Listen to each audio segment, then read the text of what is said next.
बीड लोकसभेमध्ये 8व्या फेरी अखेर पंकजाताई मुंडे या 9,366 मतांनी आघाडीवर.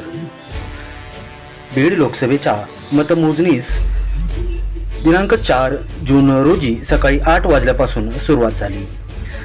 पोस्टल मतदानामध्ये पंकजाताई मुंडे या आघाडीवर होत्या. त्यानंतर पहिल्या फेरीपासून 7व्या फेरीपर्यंत राष्ट्रवादी काँग्रेस पार्टी, शरद पवार गटाचे उमेदवार बजरंग सोनवणे हे कायम आघाडीवर राहिले. परंतु 8व्या फेरीमध्ये पंकजाताई मुंडे यांनी 9,336 मतांची लीड घेतल्याचे पाहावयास मिळाले.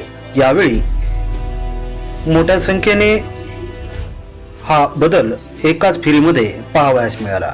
लवकरच पुढचा अपडेट घेऊन येत आहोत. न्यूज 23 मराठी.